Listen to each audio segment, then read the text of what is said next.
مولانا طارق جمیل صاحب نے اپنے یوٹیوب چینل پر ایک ویڈیو پوسٹ کی جس میں مولانا صاحب کہہ رہے تھے کہ تقریباً سن 2000 میں دل میں خیال گزرا کہ اپنا مدرسہ ہونا چاہیے جس میں عربی زبان میں تعلیم دی جا سکے۔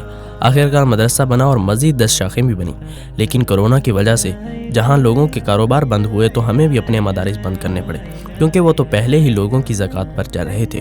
تو اس مجبوری کے پیش نظر ہم نے کچھ بھائیوں کے تعاون سے اپنا کاروبار کرنے کا فیصلہ کیا تاکہ ہم اپنے پاؤں پر کھڑے ہو کر اپنے مدارس کی دیکھ بھال کر سکیں اور ہمیں کسی کے آگے ہاتھ پھیلانے کی ضرورت نہ پیش آئے۔ اس وجہ سے ہم نے ایک کمپنی بنائی ہے جو کہ میرے نام کے ساتھ کراچی میں رجسٹرڈ ہے۔ جب نیچے لوگوں کی آراء دیکھیں تو کچھ لوگوں نے مولانا صاحب کے اس کام کو مبارک قرار دیا اور دعائیں بھی دی، اور بعض کی حالت مختلف تھی۔ میری ان سے گزارش ہے کہ ہم چاہتے کیا ہیں کہ مولوی اگر بیان کرے تو بیان کے پیسے نہ لے، جو کہ نہیں لینے چاہیے، چندہ بھی نہ لے اور کاروبار بھی نہ کرے تو کیا بھوک سے مرے بھائی؟ کیا وہ انسان نہیں یا تجارت پر اس کا حق نہیں، یا اچھا کھانا اچھا پہننا اسے ممنوع ہے، یا کہ اس پر کوئی آئینی و شرعی قدغن ہے؟ کاروبار کرنا ہر شخص کا بنیادی حق ہے۔ یہ صحابہ کرام بھی کرتے تھے، کوئی کپڑوں کی تجارت کرتا تو کوئی اجناس کی، تو کسی نے جانور پالے۔ جب صحابہ کرام رضوان اللہ علیہ مجمعین کے کاروبار کا تذکرہ ہوا تو مجھے مدینے کا وہ تاجر یاد آ گیا۔ جب آپ رضی اللہ عنہ کی وفات ہوئی تو ترکے میں صرف کرنسی کے مد میں 3 ارب 20 کروڑ 10 لاکھ دینار چھوڑے تھے۔ ایک دینار گول سونے کا کچھ باری سا سکہ ہوتا تھا جو کہ 4.5 ماشے کے برابر تھا، اور اس وقت ایک ماشا پاکستانی 6 یا 7 ہزار روپے کا ہے۔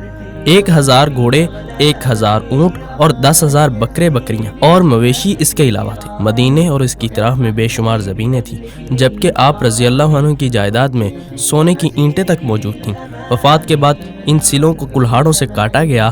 مزدوروں نے صبح کاٹنا شروع کیا تو شام ہو گئے اور مزدوروں کے ہاتھ تک سوج گئے۔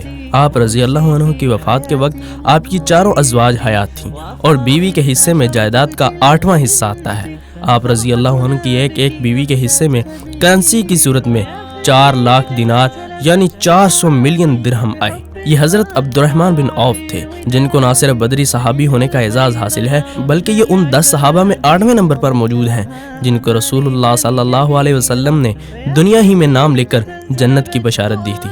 اسی طرح خلیفہ اول ابو بکر صدیق، عثمان غنی، عمر فاروق رضوان اللہ علیہ مجمعین اور کتنے ہی صحابہ کرام جن کے اپنے کاروبار تھے۔ اگر ان کے بھی کاروبار کی تفصیل بیان کرنے لگوں تو بات کافی لمبی ہو جائے گی۔ اسی پر اکتفا کرتے ہوئے کہنا چاہوں گا کہ یہ خوش آئند بات ہے کہ مولانا نے تجارت کو اختیار کیا۔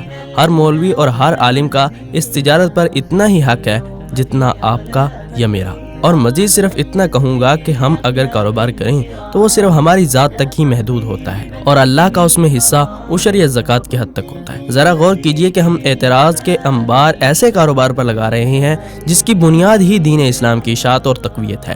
اللہ ہمیں سمجھ عطا فرمائے اور مولانا کے کاروبار میں برکت عطا فرمائے، اور ہاں، اس کاروبار کے توسط سے بھی لاکھوں خاندانوں کے چولہے جلیں گے، لوگوں کو روزگار مہیا ہوگا۔ آمین ثم آمین۔